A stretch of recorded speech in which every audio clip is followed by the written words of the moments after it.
Bien, je ne dirais pas que c'est le moment le plus important de la journée, mais en fait, c'est le cas. C'est le cas pourquoi? Mais oui, parce que là, on a eu une présentation de l'université, on a eu une présentation des personnes qui viennent d'être élues et qui donc, pendant une période effective, ont donné, impulsé en quelque sorte, les différentes idées amenées ici. Mais par contre, comme je l'avais proposé un tout petit peu au début, notre difficulté depuis 3 ans a été de susciter l'intérêt parmi les étudiants. Et là encore, je voudrais que l'on voit l'échec. Quand je dis l'échec, c'est-à-dire la difficulté réelle à laquelle nous nous attaquons. Jusqu'à maintenant, ce ne sont que des mots. Jusqu'à maintenant, ce ne sont que des propositions dans une journée, dans un colloque. Mais regardez la difficulté. Nous avons commencé avec 3 écoles doctorales. Nous avons eu, quand je dis qu'on a eu la première année 10 étudiants, c'est pas vrai. Parce qu'un de mes étudiants, un de mes doctorants a rajouté 3 doctorants de l'université Versailles-Saint-Quentin. Il s'agit de Philippe Charlier. Et en plus, qui étaient des anthropologues. Et nous étions totalement, nous, incompétents dans l'anthropologie. Donc ça, pour vous dire déjà, on n'en a eu que 7. Eh bien, maintenant, prenons cette année ici, eh bien, nous n'en avons que 5 réellement. Alors que nous sommes passés de 3 écoles doctorales à, je pense, 6 ou 8. 6, grâce à Thomas. Ce qui montre bien que toute l'information que nous avons pu donner, et ce ne sont pas les emails qui ont manqué le fait de susciter, n'ont entraîné que ce nombre-là. Je ne sais pas si vous vous rendez compte un peu de ce que je veux dire. Il est facile de faire des choses, mais là, je suis exactement transporté 35 ans avant, quand j'ai commencé à réfléchir à l'éthique en médecine, en termes d'éthique appliquée, et non pas en fonction de Kant, Platon et autres. C'est-à-dire en quoi la prise en charge des patients, en quoi l'évolution des techniques, en quoi l'évolution des pensées des patients peuvent-elles amener à des comportements que l'on peut appeler éthiques dans ce grand dynamisme. Eh bien, autant vous dire que, et c'était une notion que je voulais dire là, quand on parle de burn-out, quand on parle d'épuisement, ce que disent les étudiants, les internes et autres, c'est la cause, c'est qu'entre ce qui est dit à l'université, dans les cours, et ce qui est fait dans les services, il y a un gap pas possible. Ce qui montre bien la difficulté à l'université au niveau des doctorants, mais c'est encore plus difficile avec l'hôpital ensuite, de manière à modifier les pratiques. Et vous savez que depuis qu'on a ce fameux livre de Céline de Semmelweis, qui montre en définitive qu'on change les mentalités que lorsque les personnes sont renouvelées, c'est-à-dire qu'elles meurent.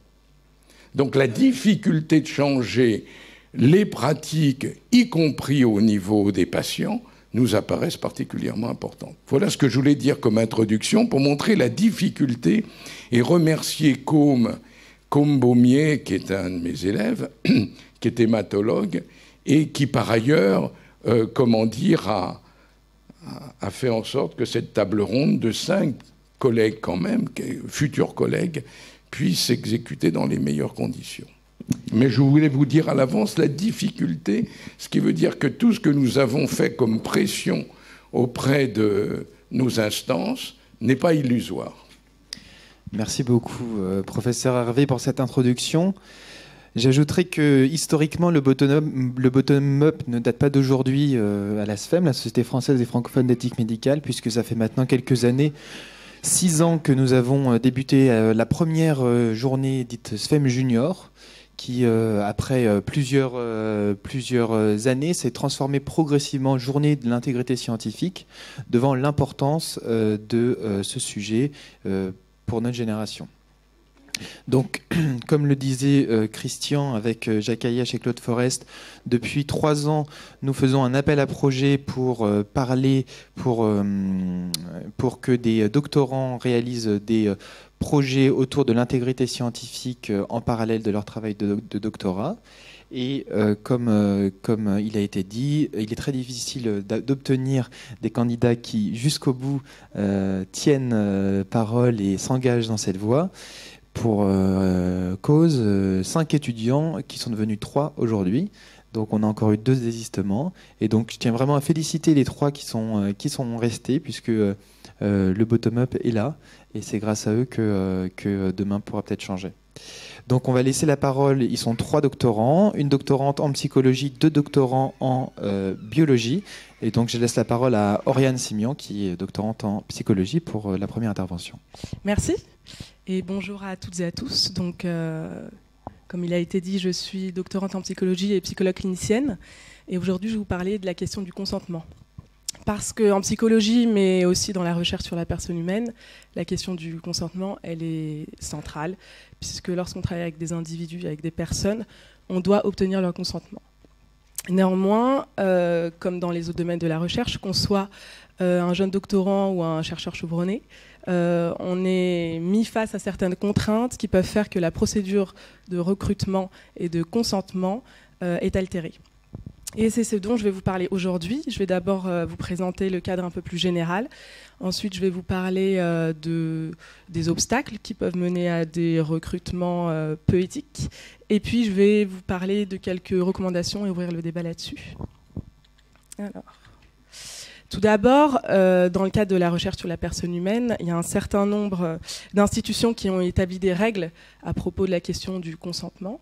Et une chose qui est assez importante, en tout cas, il y a 2 points qui sont très importants, qui sont l'information de la personne à propos de la recherche, et notamment à propos de la balance des risques et des bénéfices. C'est-à-dire que lorsqu'une personne s'engage dans un projet de recherche, un futur participant ou participante, elle doit être au courant des risques et des bénéfices. C'est-à-dire des risques au niveau psychologique, des risques médicaux, etc. Elle doit aussi être au courant de son droit de se retirer de l'étude à n'importe quel moment de la recherche, et ce, sans préjudice. En psychologie, il y a 2 études qui ont mené à des questionnements éthiques sur la recherche et la question du consentement. La première, c'est celle de la soumission à l'autorité de Milgram. Dans cette étude, les participants pensaient participer à une étude sur l'apprentissage. C'est-à-dire qu'en fait, ils ne savaient pas du tout que c'était une étude sur la soumission à l'autorité. Et ils étaient soumis à l'autorité d'un scientifique et devaient donner des chocs électriques à un autre participant, mais qui a été en fait un compère.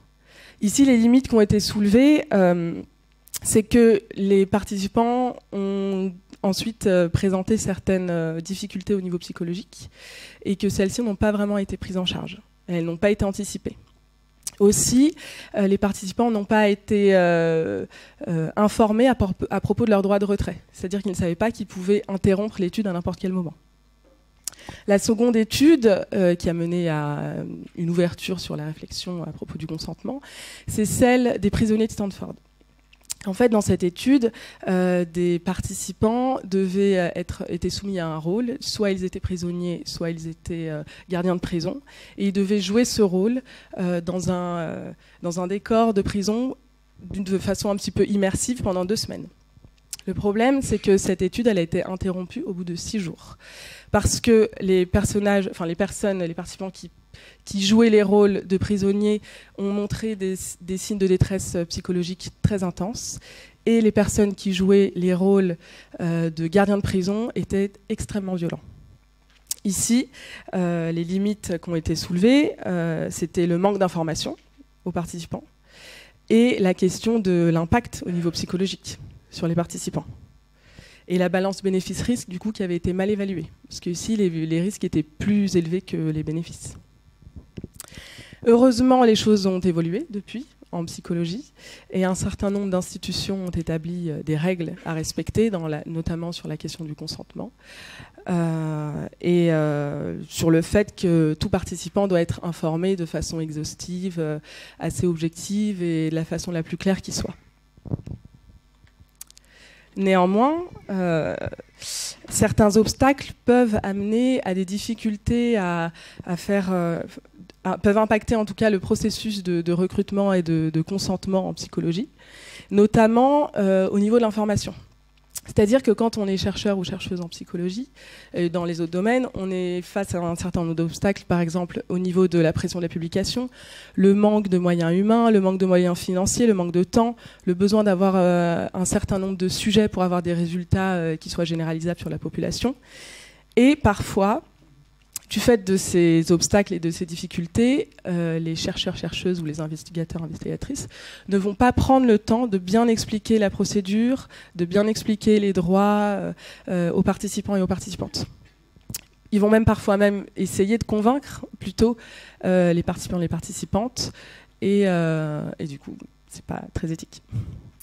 Au niveau de la relation participant-chercheur, elle n'est pas neutre. C'est-à-dire que lorsqu'on est un investigateur ou une investigatrice, on a une position d'autorité. Donc on est forcément, c'est pas une relation qui est neutre et qui est équilibrée. Le futur participant, il peut avoir envie de faire plaisir aux chercheurs, il peut aussi avoir peur de dire non, etc. Aussi, la balance risque-bénéfice, elle est incertaine. C'est-à-dire que, en général, quand on présente un projet, on le présente en disant voilà, voici les bénéfices pour la population, etc. Ça, ce sont des résultats attendus. On n'est pas sûr qu'on va obtenir ces résultats. De même pour les risques, ce sont seulement des probabilités. On ne sait pas exactement quel risque il peut y avoir sur la population. Et la population, en tout cas en psychologie clinique, donc il s'agit souvent de personnes qui sont hospitalisées ou en tout cas de personnes qui consultent dans des services en ambulatoire, elle est vulnérable. Là, sans même parler des enfants et des personnes sous tutelle ou sous curatelle, les personnes qui présentent des troubles psychiques, elles ont des difficultés émotionnelles, cognitives, qui peuvent faire que leur discernement il est quelque peu altéré. Donc, tous ces obstacles, toutes ces difficultés, elles doivent amener à une prise de conscience des chercheurs et des chercheuses et à une prise de précaution. Donc là, je vous en présentais seulement quelques-unes, mais il en existe une multitude et c'est une discussion qui devrait être ouverte. Au niveau du consentement éclairé. Lorsqu'on présente une étude, on doit faire en sorte que la personne qui pourrait participer à cette étude ait bien compris les objectifs, la procédure, le temps de passation, qu'elle ait bien compris quels sont les risques et les bénéfices, qu'elle sache qu'elle a le droit de se retirer à n'importe quel moment de l'étude sans préjudice, et ce avec des mots qui sont adaptés à sa culture, à son niveau. En fait, voilà, il faut être sûr que la personne ait bien compris. On prend le temps de répondre à ces questions. On prend le temps d'utiliser des supports écrits, vidéo, etc. Et le consentement, pour qu'il soit éclairé, il faut à la fois qu'il y ait une partie donc, de présentation orale, mais aussi une lettre d'information écrite. Ça, c'est essentiel. Pour qu'il soit libre, le consentement, la personne doit avoir un temps de latence et de réflexion. C'est-à-dire qu'une personne, on ne peut pas lui présenter une étude et lui demander de participer 5 minutes plus tard. Il faut qu'elle ait un temps de réflexion, qu'elle puisse prendre sa décision, qu'elle puisse y réfléchir. Et bien sûr, ça doit se faire sans coercition. Au niveau de l'autonomie, là, en prenant l'exemple des enfants, par exemple, les représentants légaux doivent absolument donner leur accord, mais l'enfant aussi. C'est-à-dire qu'on doit expliquer à l'enfant en quoi consiste une étude, avec des mots qui sont appropriés, qu'il sache bien dans quoi il s'engage et qu'il a le droit d'arrêter quand il en a envie. Donc finalement, pour conclure, le consentement, c'est un processus qui est dynamique, qui doit être une réflexion et un échange avec les collègues, c'est important, et qui ne doit pas être négligé. Voilà. Merci.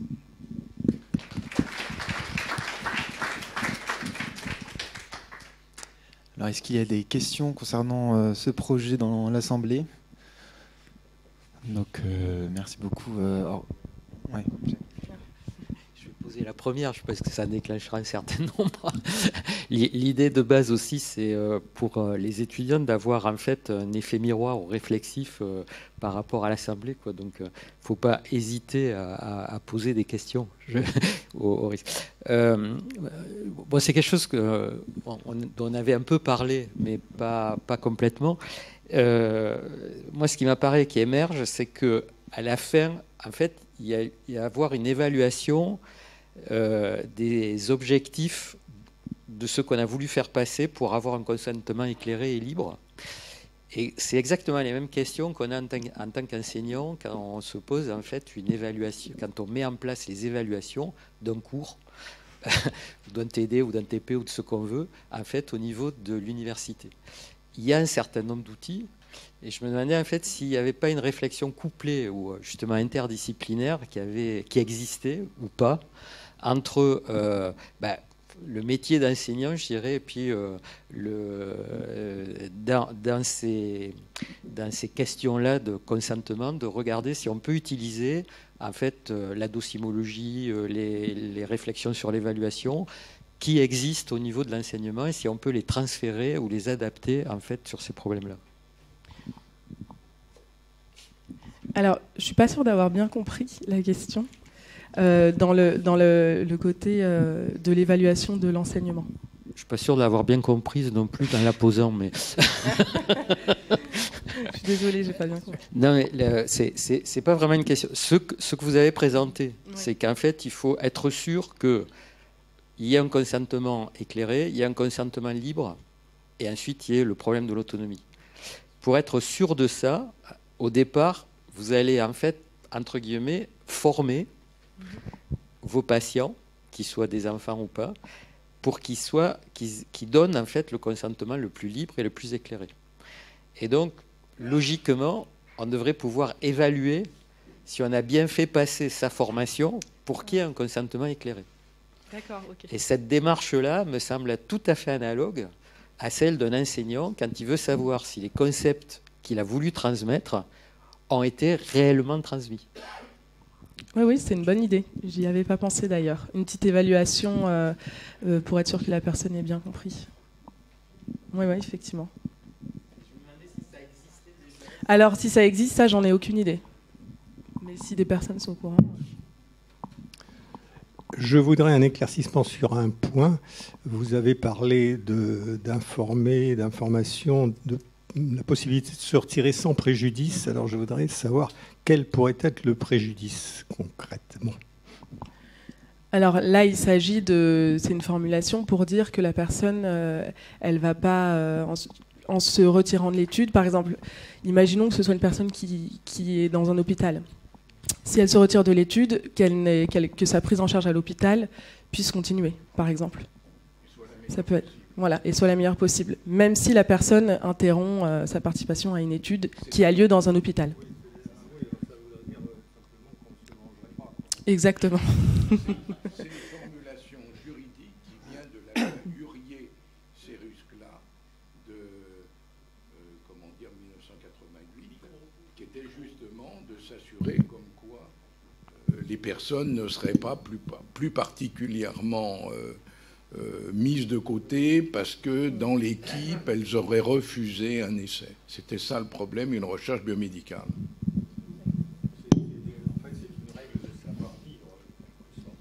C'est important qu'elle soit précisée parce qu'autrement, il y avait déjà une suspicion qui pouvait se faire. Je risque éventuellement de ne pas avoir les traitements. Une question très simple de la part d'un clinicien.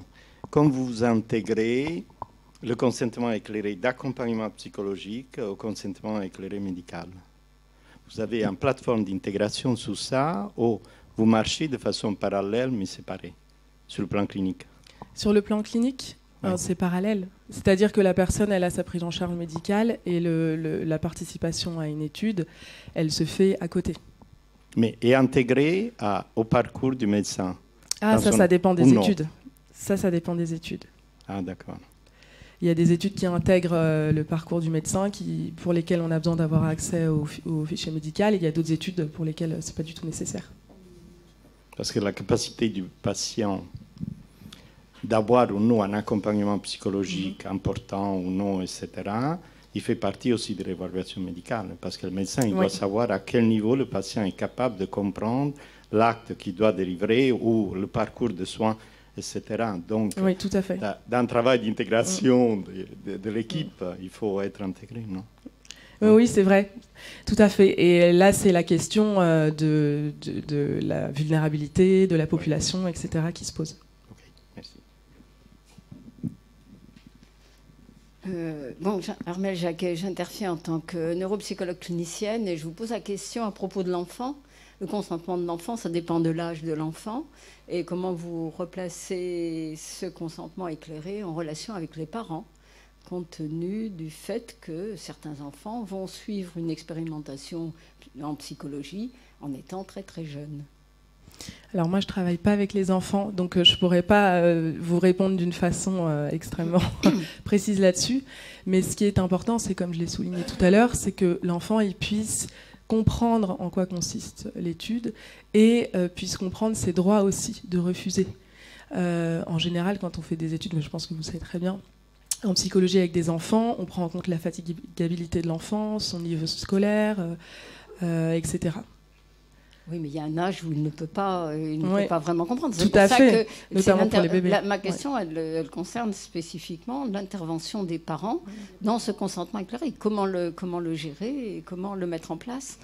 Parce que, voilà. Oui, notamment pour les bébés, etc. Oui, c'est ça. C'est une bonne question. Oui, c'est exactement le sens de ma question. Oui, c'est une très bonne question qui devrait être discutée dans des comités éthiques, je pense. Oui, le comité d'éthique, avec les psychologues, justement. Oui. Que nous sommes.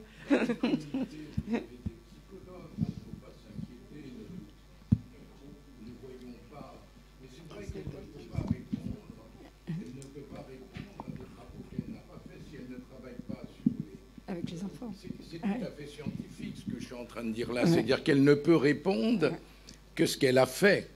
Que sur ce qu'elle a fait, oui, bien sûr. Et donc, sur le matériel qui est le sien. On est souvent tenté ensuite de poser des questions qui sont un peu très larges, vous voyez, par rapport au consentement qui est lui-même. Là, on comprend très bien que vous ne puissiez pas répondre, mais quelqu'un d'autre qui ferait son travail sur ce thème, sur les enfants, et en particulier dans cette université, il y a des enfants, même très jeunes, qui sont amenés à rentrer dans des recherches. Ce ne sont pas des études, ce sont des recherches. Et comment dire, dans ce cas-là, il y a toute une procédure qui se fait, et il y a toute une discussion qui se fait également au sein du comité de protection des personnes, ou dans un autre comité lorsqu'éventuellement comment dire, on juge, comment dire, qu'elles ne sont pas de ce territoire. Mais il y a toute une discussion, je vous rassure quand même un tout petit peu, c'est heureusement. Et ça soulève aussi la question des personnes sous tutelle ou sous curatelle. Que l'on ne met pas obligatoirement dans les études, au contraire. Il faut vraiment qu'il y ait, dans la loi Hurier-Seruskla et dans la loi Jardet qui a suivi, il y a, comment dire, un article particulier qui montre la limitation de toutes ces personnes qu'on appelle vulnérables.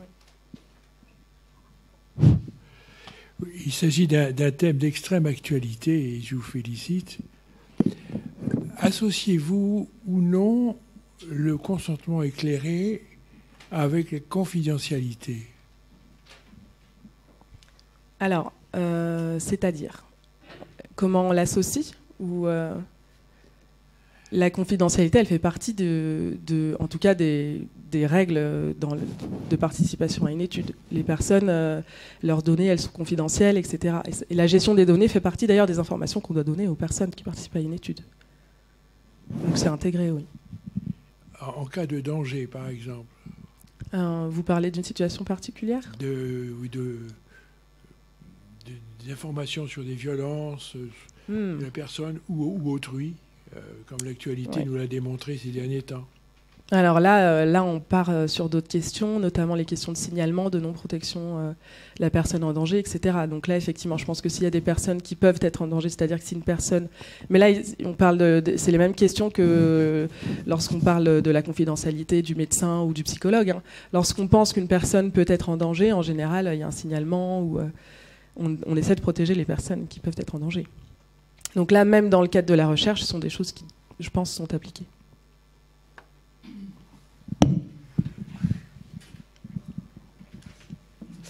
J'ai une question peut-être un petit peu naïve, mais j'imagine que particulièrement en psychologie, on a des cas où avoir un consentement 100% éclairé, c'est-à-dire où vraiment on expliquait toutes les raisons de l'étude, ce qui serait le mieux, va induire un biais dans la façon du participant à participer et dans ses réponses.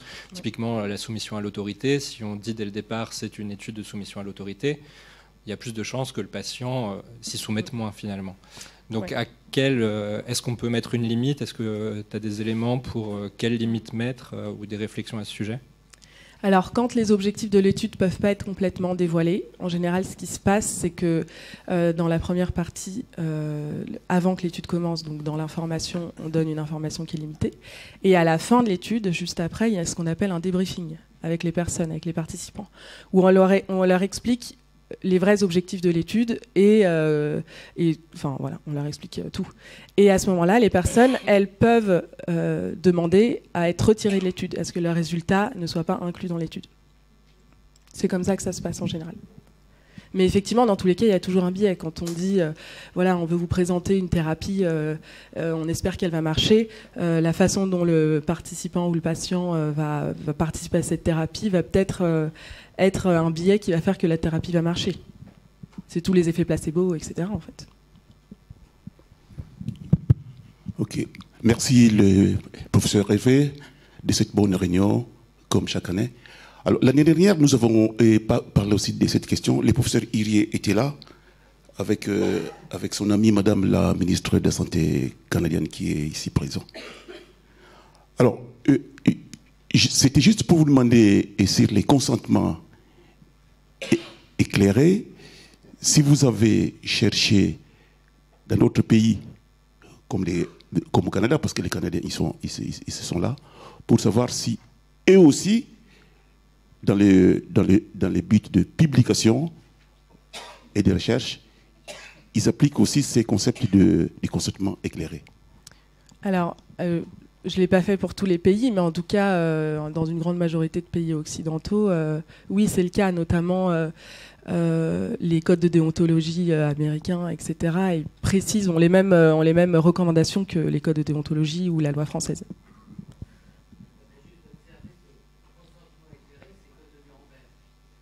Mm.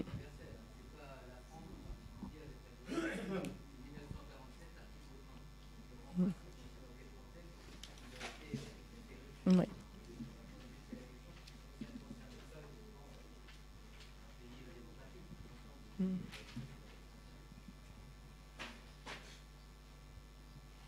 Bonjour, je vous remercie pour votre présentation, c'était très clair.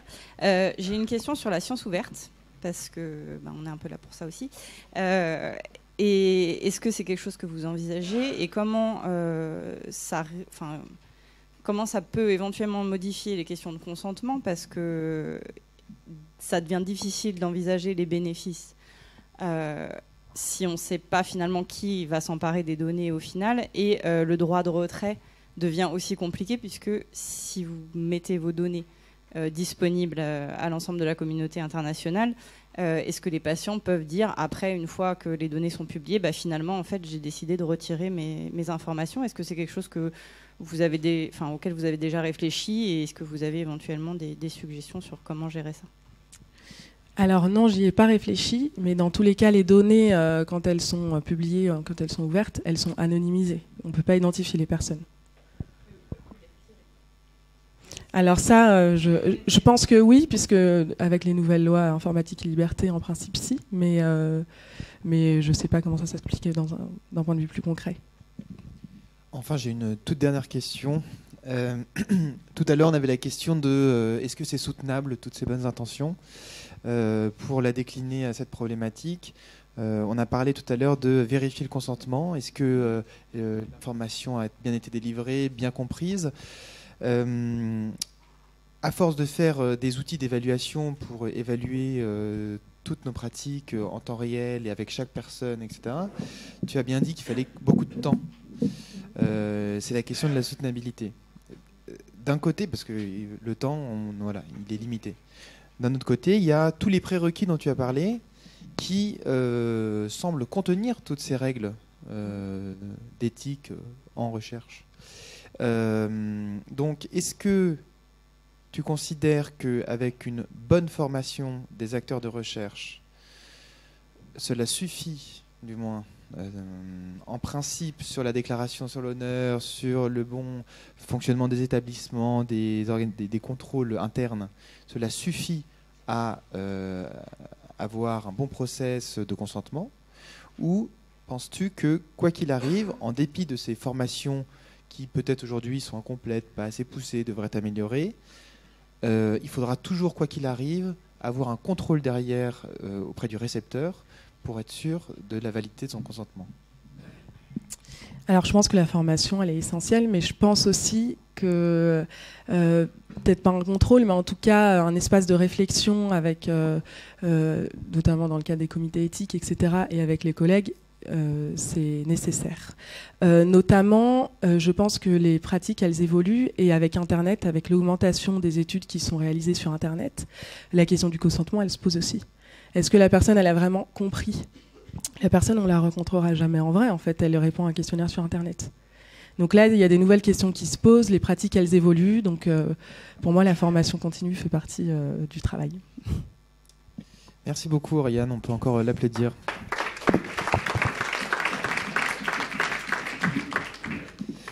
On va donner la parole à un binôme de chercheurs en biologie, doctorants tous les deux, qui vont nous parler de deux projets qu'ils mènent ensemble.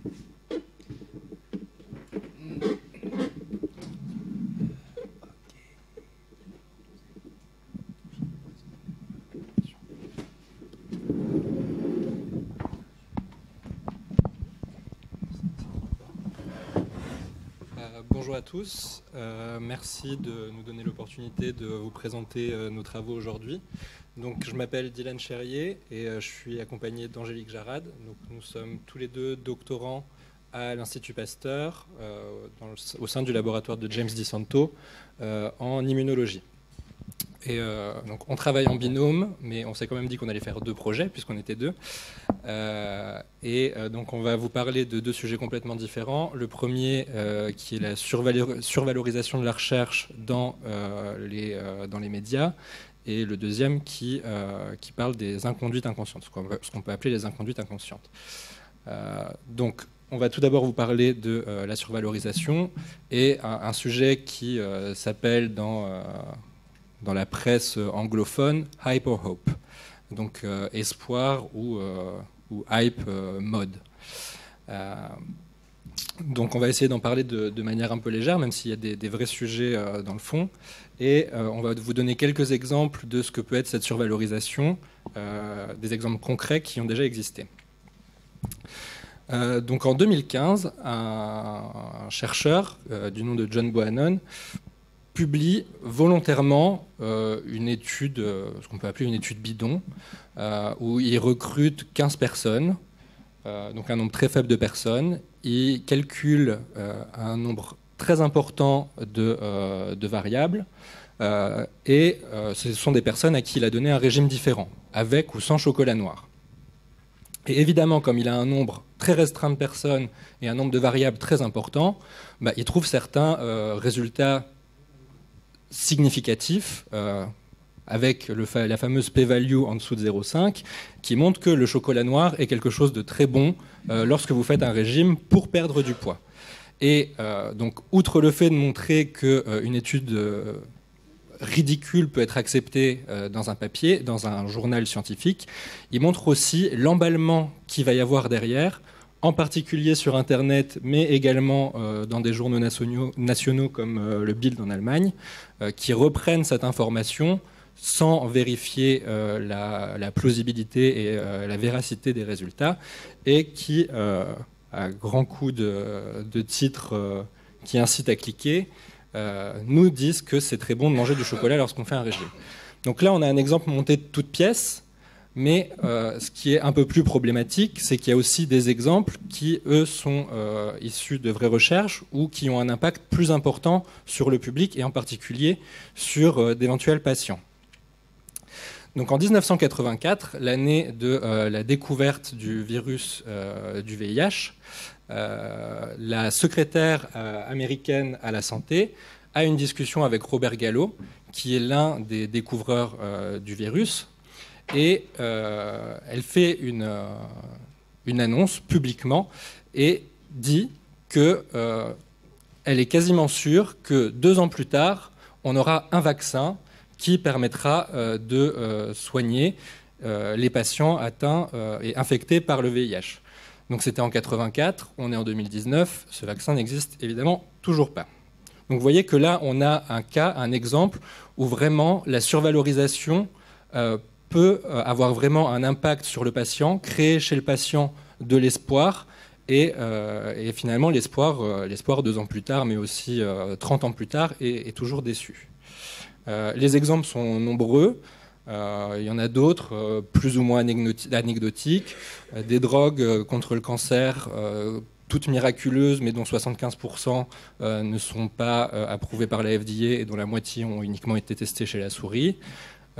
Stevie Wonder qui aurait dû retrouver la vue il y a 20 ans. Voilà, enfin, les exemples sont assez nombreux.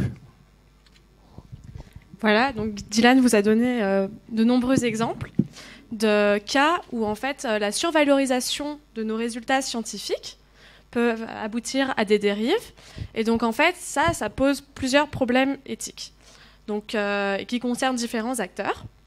Donc déjà cette survalorisation, elle existe parce que aujourd'hui en recherche, la recherche est financée par des acteurs publics qui nous demandent donc de communiquer avec le public. C'est un devoir moral, mais c'est aussi un devoir par rapport à nos financeurs de transparence. Ça va nous pousser parfois à survaloriser trop nos résultats. Donc on peut se demander à quel point les institutions vont nous pousser à communiquer et à transformer nos résultats, quel prix il va falloir, jusqu'où il va falloir aller pour pouvoir obtenir des financements. Parce que maintenant, vous le savez, même parmi les institutions européennes de recherche et d'attribution des grants, on évalue également la communication de nos résultats dans des journaux scientifiques, mais également avec le public. Là, il y a également une responsabilité des journalistes et de leurs éditeurs.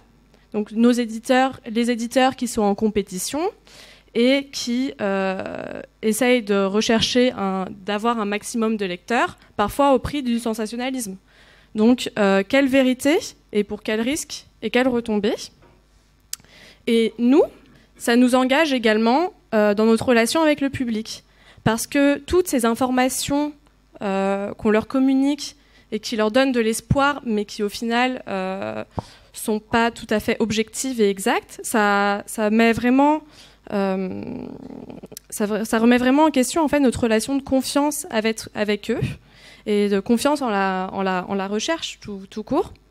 Et ça peut les pousser également à aller se diriger vers certaines thérapies ou des alternatives qui ne sont pas forcément les plus bénéfiques pour eux à l'instant T, mais qu'on leur survend. Et ça peut avoir des impacts sur leur santé. Et on a une responsabilité face à ça. Mais en fait, la communication, la mauvaise communication, elle ne se fait pas qu'à l'échelle du journaliste. On sait que dans pas mal de publications, déjà, les scientifiques sont amenés à survaloriser leurs résultats. Donc, par exemple, quand on veut publier dans Nature ou dans Science, on nous demande souvent de ne pas dire que cela pourrait servir à une thérapie contre le cancer, mais que cela est un axe sur lequel il faut jouer. On nous demande pas mal de pas de gonfler nos résultats, mais de les exprimer de manière certaine et sans émettre de doute. D'ailleurs, la partie limitation des résultats dans les discussions aujourd'hui, elle est quand même très pauvre, donc il y a une responsabilité des journalistes. Il y a aussi, des scientifiques. Il y a également une responsabilité de nos institutions de recherche qui émettent des communiqués de presse fréquemment. Nous, par exemple, à l'Institut Pasteur, il y a souvent des communiqués de presse sur les recherches, on va dire, les plus innovantes qui sortent, mais où parfois, malheureusement, le journaliste qui est au bout reflète pas réellement la véracité de nos résultats.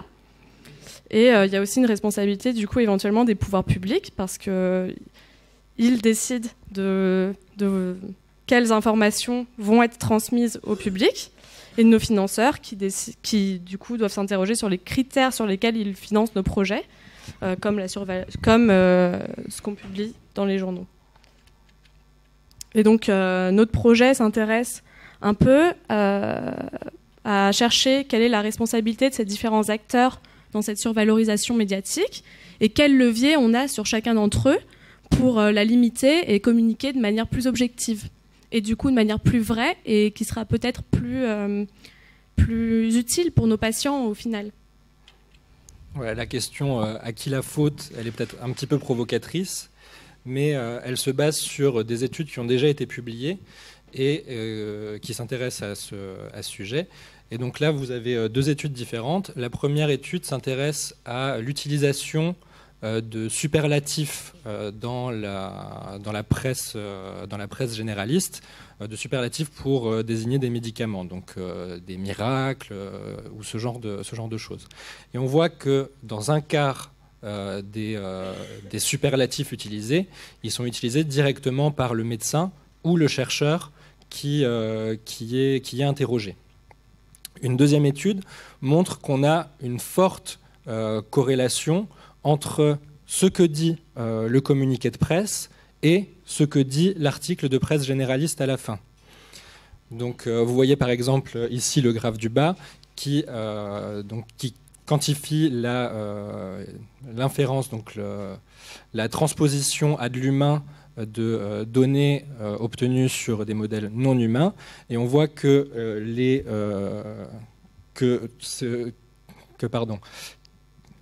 qu'est-ce que je raconte ? Ah oui, que lorsque le communiqué de presse est exagéré, c'est également exagéré dans la presse généraliste. Voilà. Donc tout ça pour dire que s'il y a peut-être une responsabilité des journalistes nous, en tant que scientifiques, on aura du mal à contrôler, on aura du mal à avoir un levier là-dessus, on peut, nous, à notre échelle, agir en communiquant efficacement et aussi faire attention à ce que nos instituts de recherche communiquent également exactement ce qui leur a été dit. Donc pour terminer ce projet, ce qui nous reste à faire, ce qu'on souhaite faire, c'est continuer la veille bibliographique et également faire une analyse des communiqués de presse des institutions parisiennes et nationales de recherche biomédicale. Donc on s'est fixé une petite fenêtre pour un peu combiner ces deux études et voir si dans ces communiqués de presse à l'échelle française, on a effectivement, nous aussi, une utilisation importante ou non de superlatifs. Et pour éventuellement à la fin émettre quelques recommandations et quelques leviers pour améliorer la situation. Merci beaucoup.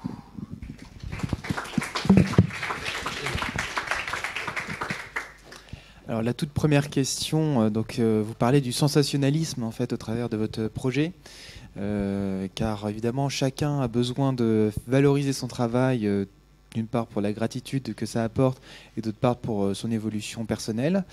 Et donc vous mettez bien le doigt sur le fait que ça commence dès la rédaction de l'article par le chercheur. On sait qu'il existe des grilles de méthodologie, pour évaluer la méthodologie des articles et des projets de recherche.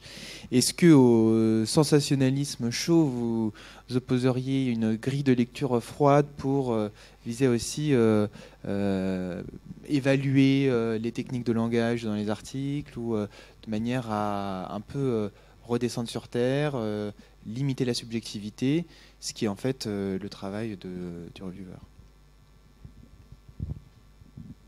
là, c'est peut-être un point de vue un petit peu plus philosophique, mais est-ce que vraiment on a besoin d'être sensationnaliste pour susciter l'intérêt? C'est un petit peu ça la question finalement.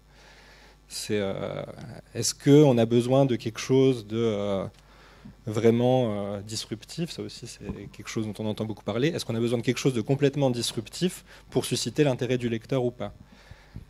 Là, c'est un peu au public de répondre aussi finalement.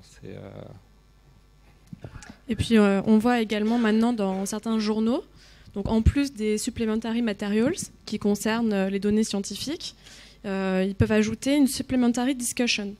Et là, en fait, ça laisse peut-être plus d'espace pour le chercheur pour discuter des limitations de ses résultats, ce qui est souvent pas fait.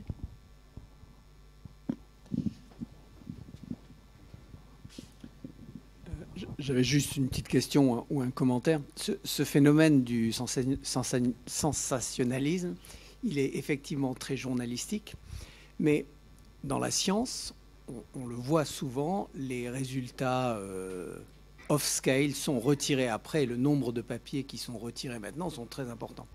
Et cette correction scientifique ne se traduit pas de manière journalistique, parce que bien entendu, une fois que l'information, enfin ça se voit pas uniquement dans la science, ça se voit dans toute l'actualité de manière générale, une fois que l'information fausse est donnée, ça n'intéresse plus personne de voir qu'on la corrige quelques années après. Oui, alors là, je pense qu'il y a aussi un devoir des institutions en fait, de recherche, parce que c'est compliqué quand on est scientifique. En fait, il y a aussi ici une notion de temps. Déjà, à la base, on n'est pas forcément très bien formé à la communication. Donc ça, c'est un problème. Et puis, il y a aussi une notion de temps. Bien communiquer avec différentes audiences qui n'ont pas forcément le même niveau d'éducation ou qui ne recherchent pas les mêmes informations, c'est compliqué. La vulgarisation scientifique, c'est quelque chose qui s'apprend. Et pardon, j'ai oublié où je voulais en venir. Vous pouvez juste me redire votre point? C'était juste pour dire que même si les journalistes maximisent les résultats pour les vendre un petit peu mieux, en science, au moins il y a une certaine forme d'éthique qui fait que quand c'est vraiment faux, c'est retiré après, ce qui ne se retraduit pas vis-à-vis du public parce que ça n'intéresse plus personne de savoir 3 ans après qu'une information qui a été donnée comme le traitement du sida. Donc j'en reviens à ma première phrase, c'est qu'après, du coup, vu que c'est assez prenant en termes de temps, c'est également le rôle des institutions de recherche de peut-être communiquer sur ce qui se fait aujourd'hui en matière de thérapie, ce qui a été prouvé, pas prouvé, et ça en relation également avec les associations de patients qui peuvent communiquer directement aux patients et qui, eux, ont peut-être plus de liens avec les journalistes et les médias pour informer le grand public. Je suis tout à fait d'accord avec vous, d'autant plus à une période où on utilise beaucoup les réseaux sociaux. Il y a quelques études qui s'intéressent à ça et qui montrent l'emballement des réseaux sociaux et comment, à partir d'un communiqué de presse ou un premier article, finalement, c'est quelque chose qui va très rapidement se retrouver partout et qu'effectivement, on va avoir du mal si l'information était fausse, on va avoir du mal à éliminer par la suite. D'où vraiment, nous, le seul levier qu'on peut avoir en tant que scientifique, enfin le seul, celui sur lequel on peut agir le plus facilement, c'est vraiment d'essayer dès le départ d'avoir une communication la plus objective et la plus efficace possible. C'est une petite observation sur votre schéma. Il y a ça une chose très importante, c'est-à-dire la stratégie de financement pour la recherche, parce que ça conditionne tout le reste, tout le schéma, le parcours et surtout la propriété intellectuelle. Parce que le moment où vous avez la protection de la propriété intellectuelle par l'institution, etc., vous n'avez aucun droit de transmettre à l'extérieur selon un code bien précis. Donc, tout le reste est fake news. Si vous voyez les choses, ils sont là, quelqu'un y publie sous 5 patients, 10 patients, etc., c'est fake news, stop là. Mais il faut que l'institution démentisse aussi. Donc, il existe un rôle éthique sous ça, mais un rôle qui est lié aussi à la stratégie de recherche des financements.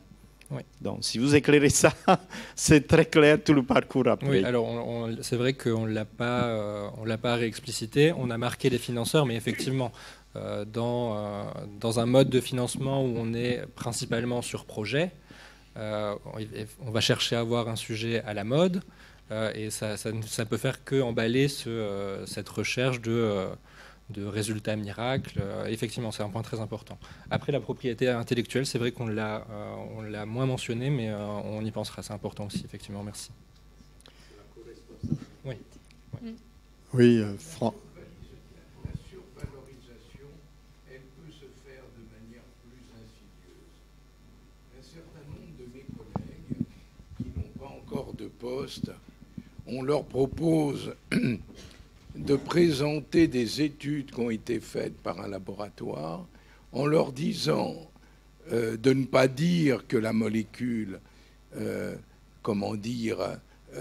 est extraordinaire, mais qu'elle est légèrement supérieure, ou voire, quelquefois, l'élément est encore pire, c'est il y a moins d'effets secondaires par rapport aux autres molécules, etc., alors que tous ces éléments n'ont aucunement été prouvés.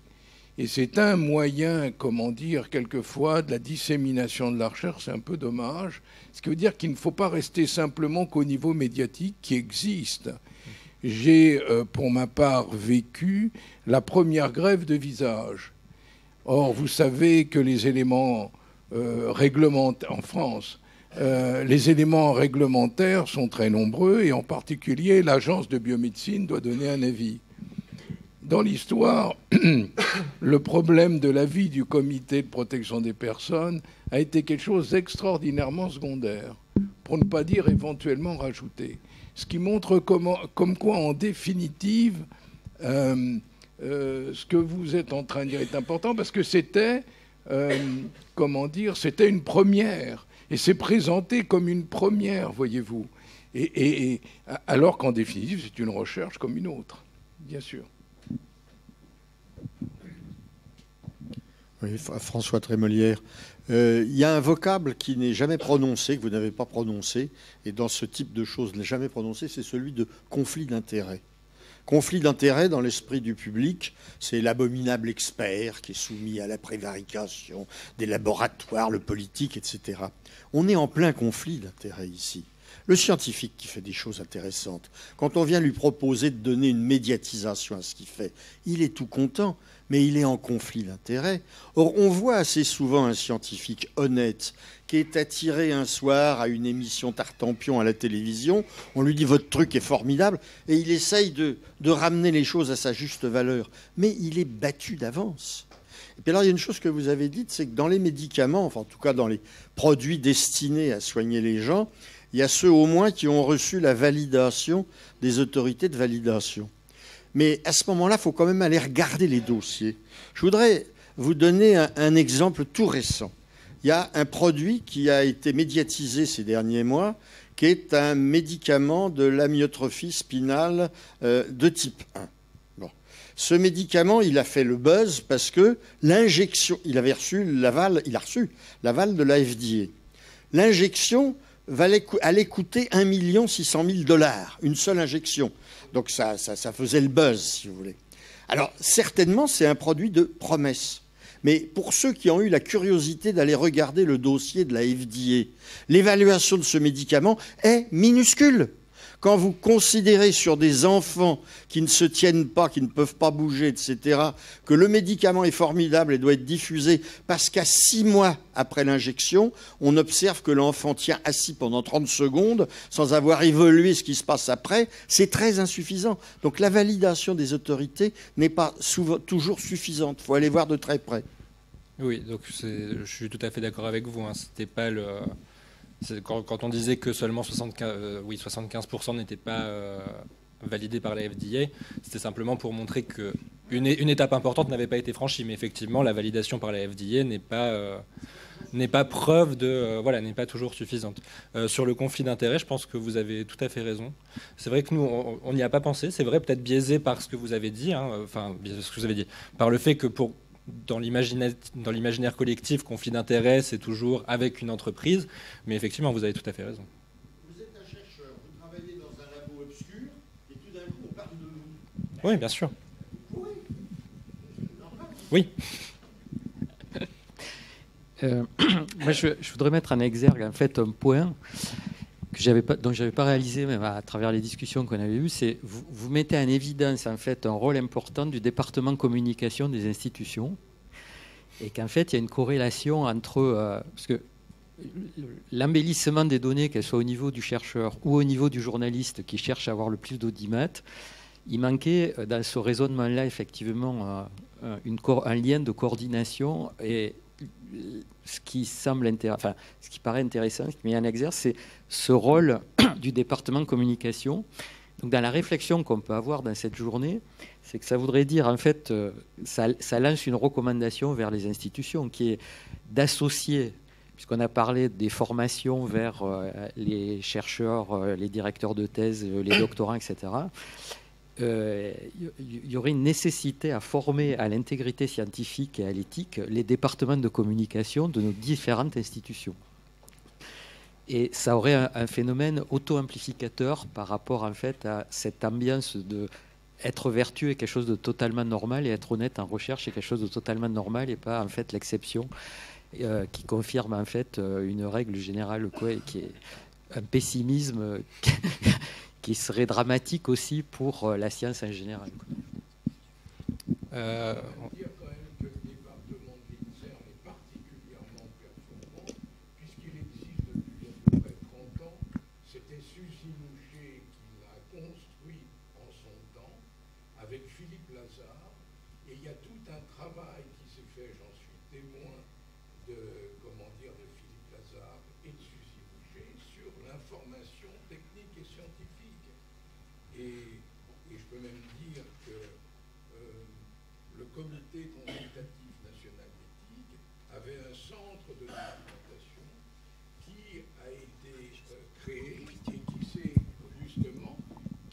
Appendu à ce département d'information scientifique, ce qui fait que dans l'INSERM, les choses ont existé, mais à un moment, elles ont disparu avec un autre dont je ne dirai pas.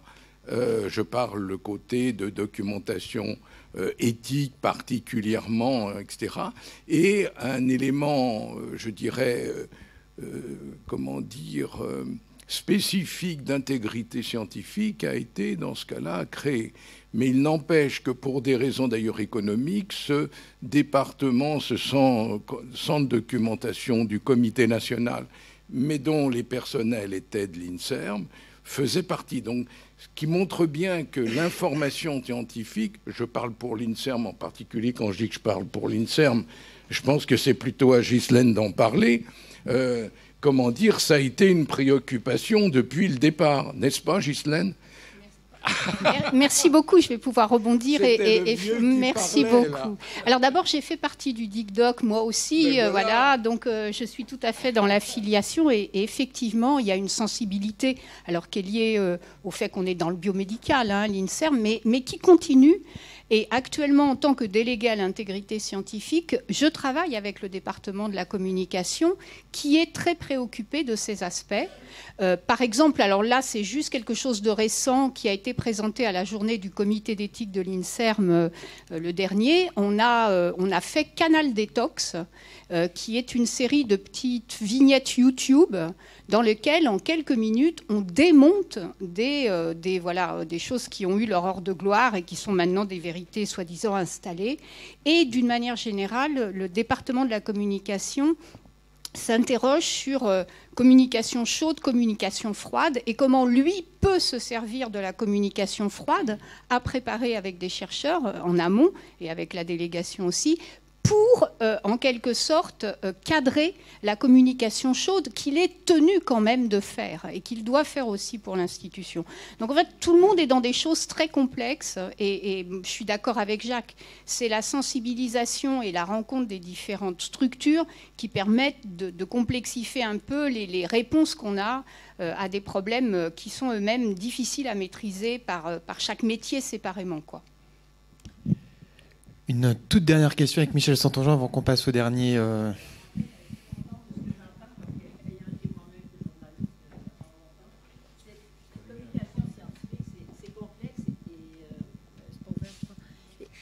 Et de plus en plus complexe. Alors donc, dans des réunions comme celle-ci, ça peut être intéressant de faire ce qu'on a fait une fois à l'UNESCO, c'est d'inviter des journalistes scientifiques qui nous disent des choses parfois étonnantes. ils nous disent parfois, nous avons des pressions de certains chercheurs qui, pour être publiés, veulent dire, voilà, je fais avancer les recherches sur l'Alzheimer ou plein des choses comme ça pour que ça fasse son chemin et que ça les aide auprès des malades et auprès des patients. Donc, ce système de littératie scientifique est de plus en plus complexe parce qu'on va tellement vite. Moi, bon, par exemple, la semaine dernière, on déclare à Montréal, il y a du plomb dans l'eau des écoles. Alors, il y a le titre, celui qui fait le titre de votre article, vous pouvez soumettre un article et le titreur chez nous va faire le titre. Il dit, il y a du plomb dans l'eau des écoles. Et c'est un article d'une page. Alors, moi, je le lis. J'ai demandé à des gens, avez-vous lu? Oh, j'ai vu le titre, je n'ai pas lu l'article. Si vous lisez l'article, vous constatez que les chercheurs sont en train de dire que peut-être que ce qui est mesuré pourrait l'être différemment, mais que ce qui se fait à l'heure actuelle n'est pas tellement dangereux. Mais il vous met au début que ça suscite des maladies reliées au plomb. Il vous met ça. Alors, les gens lisent les 3 premières lignes et les 3 dernières. Et tout le sujet est vraiment complètement bousillé. Alors ça, il y a plein d'articles comme ça qui lancent le public dans des angoisses totales pour avoir travaillé dans les ministères. Et là, le ministre arrive, il faut qu'on change tous les plombs de toutes les tuyauteries à Montréal. Des choses qui vont prendre 20 ans à faire. Donc, il y a une espèce de lien politique là-dedans aussi, qui est extrêmement important. Donc, toute cette histoire, j'avais trouvé très intéressant cette idée d'inviter, parce qu'il n'y en a pas beaucoup des chercheurs, des gens qui peuvent faire la communication scientifique. Chez nous, en tout cas, il y en a très peu. Et ceux qui sont très bons, parfois, ils font des papiers que personne ne comprend parce qu'il y a tous des mots à 50$, ils ne comprennent pas. Alors, donc, c'est